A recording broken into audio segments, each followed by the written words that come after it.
जय हिंद भाइयों, आबारो स्वागतम জানাই আমার ইউটিউব ভিডিওতে, আমার ইউটিউব চ্যানেলে, আমার ফোর্স ফিউচার ইউটিউব চ্যানেলে। তো আজকের যে ভিডিওটা, ঠিক আছে, আজকের ভিডিওটা তোমাদের জন্য একটা গুরুত্বপূর্ণ টপিক বা একটা প্রস্তুতি নেওয়ার সময় যে তোমাকে কি কি বিষয়গুলো ধ্যান রাখতে হবে, কোন কোন বিষয়গুলোতে বেশি ফোকাস করতে হবে এবং কোন জিনিসগুলোকে তোমাকে সবসময় এড়িয়ে চলতে হবে, আমি সেই বিষয়গুলো নিয়ে একটু কথা বলবো। ঠিক আছে, চলো ভিডিওটা শুরু করি। আবারও স্বাগতম জানাই তোমাদের আমার চ্যানেলে। ঠিক আছে, তো প্রথমেই বলি আমার ব্যাকগ্রাউন্ড নিয়ে। ঠিক আছে, কখনোই মানে ব্যাকগ্রাউন্ড নিয়ে মানে তোমরা কিছু ভেবো না যে কোথায় ভিডিও বানাচ্ছো বা কোথায় কি করছো। তো আমি যেহেতু একজন জওয়ান, আইটিবিপির জওয়ান, তো কখনো পাহাড়ে থাকি, কখনো জঙ্গলে থাকি, আর কখনো ইলেকশন ডিউটি এইসবে থাকে। তো আমি এখন ডিউটি টাইমে যখন রেস্ট পেয়েছি, তো সেই সময় আমি একটা যেখানে থাকি আমরা, সেখান থেকেই আমি এখন ভিডিওটা বানাচ্ছি। ঠিক আছে, চলো যাই হোক না কেন, তোমাদের মূল উদ্দেশ্য থাকবে আমার এই ভিডিও থেকে তোমার কিছু মানে টিপস নেওয়া এবং সেই টিপস নিয়ে তোমার চাকরির লাইফে বা তোমার বাস্তব লাইফে সেটাকে কাজে লাগানো। ঠিক আছে, চলো এটুকু বলেও আমি তোমাদের অনেকটা সময় নষ্ট করে ফেললাম। তো ভিডিওটা শুরু করা যাক। তাহলে একটাই কথা বলি যে চাকরির মানে প্রস্তুতি নেওয়ার সময় প্রথমে কি কি জিনিসগুলো ধ্যান রাখতে হবে। ঠিক আছে, যেটা সবাই মূলত প্রথমেই ভুল করে থাকে এবং কুল কিনারা কোনো কিছু খুঁজেই পায় না, সেগুলো নিয়ে একটু আলোচনা করব। তো প্রথমে যেটা হচ্ছে যে আমি যদি একটা কথাই বলি যে এসএসসি-জিডি 2025-এর যে আমি যদি প্রস্তুতি নিচ্ছি, তাহলে প্রথমে কি করব? প্রথমে আমাকে যেটা জানতে হবে যে এর মানে কি বলবো, সিলেবাস কতটা, কি কি সিলেকশন প্রসেস। ঠিক আছে, আমি ধরে নিচ্ছি তুমি কিছুই জানো না, মানে তুমি নতুন আমার ভিডিওটা দেখছো, সেটা ভেবেই আমি তোমাদেরকে বলছি। প্রথমে এর হচ্ছে সিলেবাস কতটা জেনে নিতে হবে। ঠিক আছে, আর সিলেবাস কতটা জেনে নেওয়ার পরে কটা বিষয়ে পরীক্ষা হয়, কোন কোন চ্যাপ্টার থেকে পরীক্ষা হয়। ঠিক আছে, এগুলো প্রথমে জেনে নাও। ফার্স্ট কাজ এটাই হবে। সেকেন্ড কাজ, এগুলোর প্রতিটা কনসেপ্ট নিজের মতো করে বিভিন্ন ইউটিউব ভিডিও দেখে, বিভিন্ন কোচিং, বিভিন্ন অফলাইন, এটা দেখে তুমি হচ্ছে এর কনসেপ্টগুলো প্রথমে করো। প্রথমেই ছেলেপেলেরা কি করে যে কোশ্চেন সেট নিয়ে, প্র্যাকটিস সেট নিয়ে, রোজকার উইথ অঙ্কিত, রায় মার্টিন, ছায়া প্রকাশনী, এইসব নিয়ে প্রথমে তোমার মক টেস্ট দিতে থাকে। এটা করা উচিত নয়, কিন্তু হ্যাঁ, যে কোনো প্রস্তুতি নেওয়ার আগে ওরা একটা মক টেস্ট দেওয়া উচিত, কারণ সেতে তোমার যে নিজের তোমার পজিশনটা, তোমার যে প্রিপারেশনের যে পজিশনটা, তুমি সেটা জানতে পারবে। ঠিক আছে, তো এটা তোমার মনে রাখবে যে আমি হয়তো ধরো 160-এর মধ্যে আমি হয়তো 70 পেয়েছিলাম, তাহলে চাকরির জন্য আমার যে প্রাপ্য যে নাম্বার, সেটা আমি কাট অফ অনুযায়ী ডিসাইড করব এবং সেটার থেকে 20 থেকে 30 নাম্বার বেশি টার্গেট আমি সেট করব। হলো, এবারে কি বিভিন্ন কনসেপ্ট ক্লিয়ার করার পরে যখন কনসেপ্ট প্রায় 30 থেকে 40% হয়ে যাবে, তখন ওই যেগুলো তুমি কনসেপ্ট ক্লিয়ার করেছিলে, সেই কনসেপ্টগুলো যে মানে ক্লিয়ার করেছিলে তার চ্যাপ্টার ওয়াইজ প্র্যাকটিস করো। ফার্স্টে চ্যাপ্টার ওয়াইজ তুমি ওগুলোকে করতে পারছো কিনা। ঠিক আছে, এবং একটা কি বলবো, যদি তুমি এসএসসি জিডি প্রিপারেশন নিচ্ছ, তাহলে তুমি সিএইচএসএল এর কোশ্চেন সলভ করার চেষ্টা করো।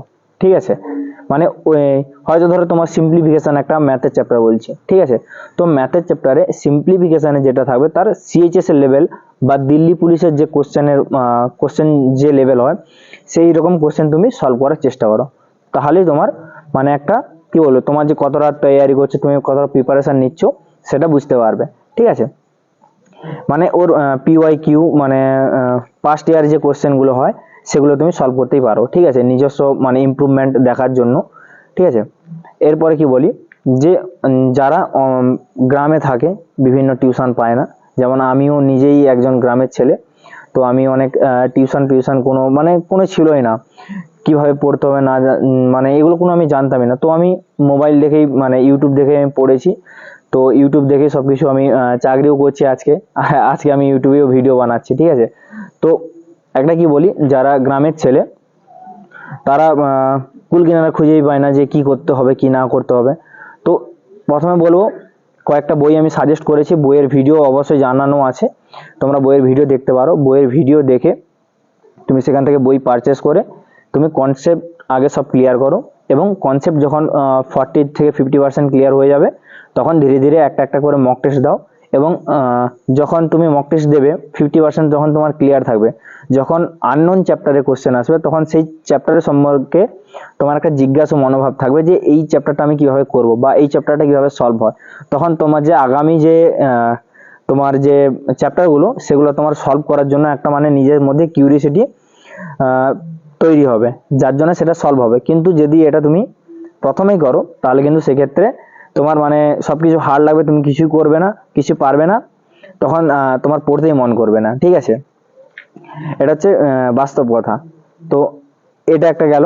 তো অনলাইন প্রিপারেশনের জন্য বলবো, যারা ব্যাচ নিয়েছো, অনেক ব্যাচ নিয়ে থাকো, যে রোজকার ওই অঙ্কিতের ব্যাচ নিয়ে থাকো, তারপরে আদিত্য স্যারের ব্যাচ নিয়ে থাকো, এইরকম অনেক চ্যাপ্টারের ব্যাচ নিয়ে থাকো, তো অনেক স্যারের কাছে ব্যাচ নিয়ে থাকো, যার যেটা ভালো লাগে অবশ্যই যারা অনলাইনে পড়ার চেষ্টা করো তাহলে তারা অনলাইনে পড়ো। ঠিক আছে, কিন্তু একটা কথা কি মনে রাখবে, অনলাইন পড়ার সাথে সাথে যারা এইরকমভাবে কম্পিটিশনের যে মানে তৈয়ারি নিচ্ছে, ধরো তোমার 5 জন বন্ধু, 5 জনের মধ্যে কিন্তু সবাই তৈয়ারি নিচ্ছে না, হয়তো ধরো 1 জন 2 জন তৈয়ারি নিচ্ছে, তাদের সঙ্গে তুমি একটু কম্পিটিশন দাও যে ভাই তুই একদিন বসে আমরা একটা গ্রুপ সেটিং ভাবে একটা পরীক্ষা দিই। ঠিক আছে, বা হয়তো ধরো ওটাও যদি না করে, অনেকের বন্ধু করতেই চায় না, তো সেক্ষেত্রে কি করবে, আশেপাশে দেখবে যে কম্পিটিশন লেভেলের কোনো কোথাও হয়তো ধরো 5 কিলোমিটার 10 কিলোমিটার দূরে একটা তোমার একটা প্রাইভেট পাওয়া যাচ্ছে, সেখানে এরকম হালকা পাতলা মানে কি বলবো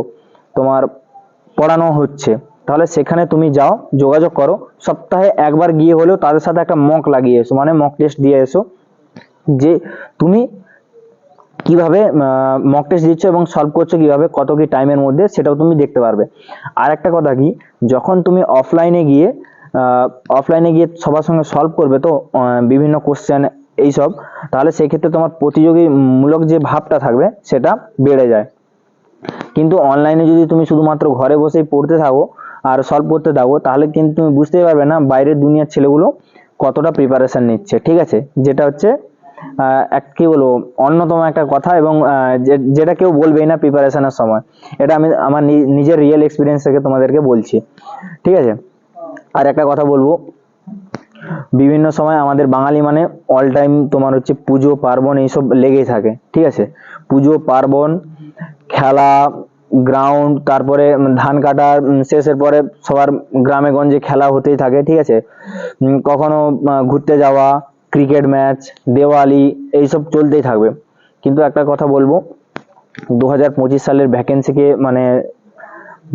को मद्देनजर रखते हुए মানে ওটাকে ধ্যানে রেখে একটাই কি বলবো, যে এই 1 মাস মানে কি বলবো 1 বছর 6 মাস, এই যে টাইমটা 6 মাস 1 বছর যতটাই হোক না কেন, একটু এগুলোকে অ্যাভয়েড করো, একদম।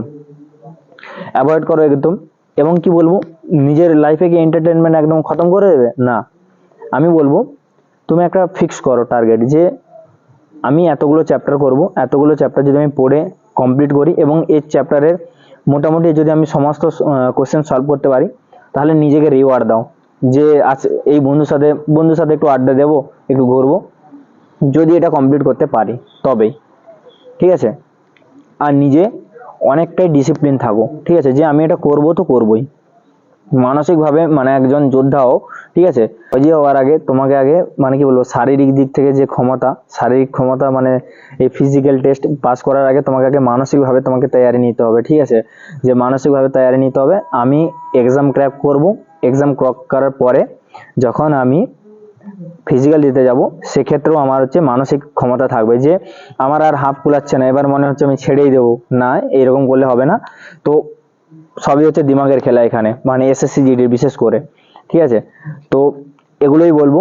আর একটা কথা বলবো, আমার মতো বয়সী ছেলে যারা 18 19 21 18 থেকে 23 মধ্যে যারা প্রিপারেশন নিচ্ছ, তাদেরকে বলবো যে দেখো, সবার যেটা এই বয়সে কি হয়, প্রেম, কলেজ, রাজনীতি, এই দিকে সবাই হচ্ছে মানে চলে যেতে থাকে। তো সেক্ষেত্রে আমি বলবো এগুলো একটু একটু নিজস্ব অ্যাভয়েড করো, বা যদি প্রেম থাকে বা বিভিন্ন রাজনীতি বা বিভিন্ন যে যার প্রফেশন আছে, যদি এটা না হয় সেটা ব্যাকআপ হিসেবে একটা যদি ধরে রাখো, তাহলে একটা কথা বলবো সেটা একটু কমিয়ে দাও, বেশি না একটু কমিয়ে দাও কয়েকটা মাসের জন্য। ঠিক আছে, দেখবে জবটা হয়ে গেলে সব ঠিক হয়ে যাবে, মানে এদিক ওদিক করে সব দিক থেকে ম্যানেজ হয়ে যায় জব হয়ে গেলে, ঠিক আছে। আর জব যদি না হয় তাহলে কিন্তু সেই সমাজের কথা শুনবে, সেই বাড়ির লোকের কথা শুনবে, সেই পাড়ার লোকের কথা শুনবে, আরে কি করলি, রানিং করলি, ফেল হয়ে গেলি, পরীক্ষা দিলি পাস করতে পারিস নি, এইসব তো এরকম বলতেই থাকবে, ঠিক আছে। তো এটাও মাইন্ড করা চলবে না যে প্রিপারেশনের সময় অনেকে মানে কি বলবো ডিমোটিভেট করে দেয়, সেটাও মাইন্ড করা চলবে না। এটা মানে একটা নিজস্ব আমি বাস্তব আমার যে এক্সপিরিয়েন্স সেটা আমি বললাম তোমাদেরকে। আর মানে এই ছোট ছোট জিনিস থেকে তোমাদেরকে বাঁচতে হবে। আর যদি মেডিকেল কোনো প্রবলেম থাকে অবশ্যই আমার ইউটিউব চ্যানেলের ডেসক্রিপশানে, প্রতিটা ভিডিও ডেসক্রিপশানে আমার ইনস্টাগ্রাম, ফেসবুকের আমি লিঙ্ক দিয়ে থাকি, ঠিক আছে। অবশ্যই তোমরা সেখানে গিয়ে মেসেজ করতে পারো। আমি অবশ্যই যদি আমার জানা থাকে তাহলে আমি রিপ্লাই করব, কারণ আমি নিজেও রিমেডিকেল পেয়েছিলাম এবং আমি এখন আইটিবিতে চাকরি করছি, ঠিক আছে। তো আমি আর বেশি কিছু বলে তোমাদের সময় নষ্ট করব না, দেখা হচ্ছে নেক্সট ভিডিওতে। আর যেহেতু আমি মানে বিভিন্ন ডিউটিতে আসছি, এদিক ওদিক করে ডিউটি আসছি এবং আমার হাই অ্যালটিটিউডে একটা পোস্টিং আছে, তো সেখানে নেটওয়ার্ক মানে অনেকটাই খারাপ অবস্থা, তো সেক্ষেত্রে আমি রেগুলার ভিডিও আপলোড করতে পারি না। তবুও ঠিক আছে, আমি তোমাদের জন্য গাইডলাইন থেকে শুরু করে সমস্ত কিছু টাইম টু টাইম 2025 সালের এসএসসি জিডির জন্য আমি দিতে থাকবো। দেখা হচ্ছে নেক্সট ভিডিওতে। জয় হিন্দ, জয় ভারত।